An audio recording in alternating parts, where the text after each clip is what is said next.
Notre leçon d'aujourd'hui porte sur le cylindre circulaire droit. Commençons par une petite définition. Alors, le cylindre circulaire droit est un solide de la famille des corps ronds ayant deux bases circulaires des disques et une face latérale. Ce qui va nous intéresser, c'est de calculer l'aire totale du cylindre, c'est-à-dire la surface. Pour ce faire, nous avons besoin d'aller voir qu'est-ce que la hauteur du cylindre circulaire droit. C'est la distance entre les deux bases.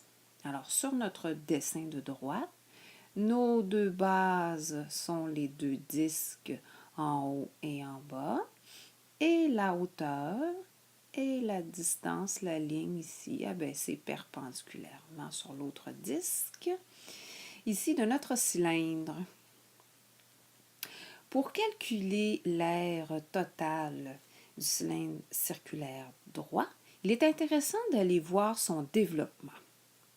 Alors, on voit dans l'image tout en bas que le cylindre circulaire droit est composé de deux disques. Donc, nous aurons à calculer la surface de deux disques. Et vous savez déjà comment calculer l'aire d'un disque.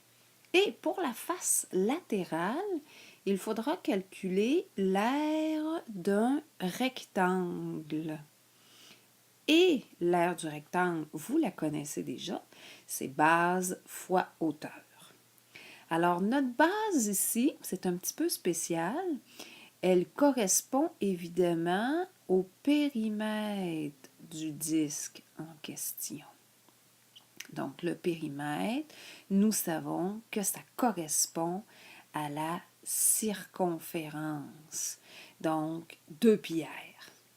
Alors, pour trouver l'aire de notre rectangle, nous ferons 2 πr fois la hauteur qui nous donnera l'aire de ce rectangle.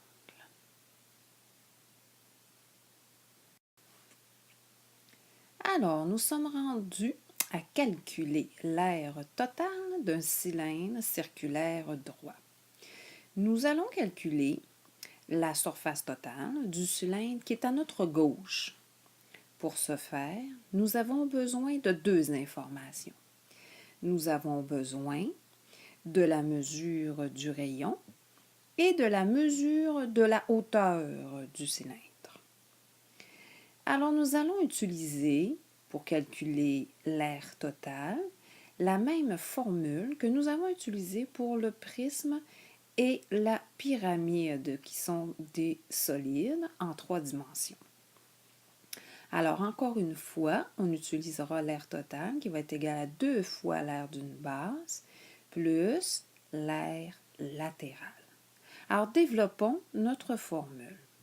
Alors, l'aire totale va être égale à 2 fois l'aire d'une base. Et l'aire d'une base, c'est l'aire d'un disque. Alors, l'aire du disque est pi r au carré. Plus l'aire latérale. Alors, nous avons vu tantôt que l'aire latérale correspond à l'aire du rectangle. Et nous avons vu aussi, dans ce même développement, que la base était la circonférence du cercle. Donc, 2 pi r fois la hauteur du cylindre. Alors maintenant, notre formule est complète. Il ne nous reste qu'à rentrer les valeurs numériques, autrement dit, à remplacer nos variables par les valeurs numériques. Alors, 2 fois pi fois le rayon qui est de 3 décimètres, donc 3 au carré, plus 2 fois pi fois 3 fois la hauteur qui est de 10 décimètres. Alors, maintenant, nous utilisons notre calculatrice.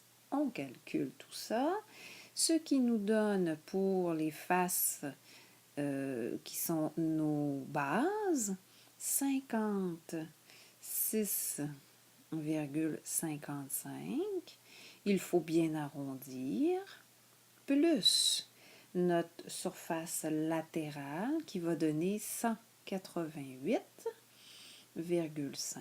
Toujours bien arrondir. On additionne nos deux aires pour avoir l'aire total. Et comme on arrondit, alors on met des environs.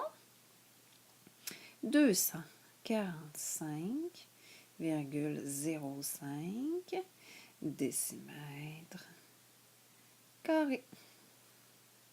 Maintenant, c'est terminé. C'est à toi de jouer.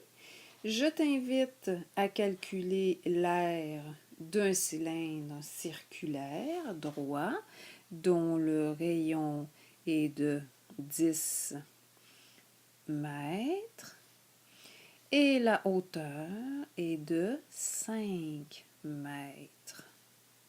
La réponse, donc l'aire totale, pour t'aider à valider ta démarche une fois faite, elle est de 942,48 mètres carrés. Alors voilà.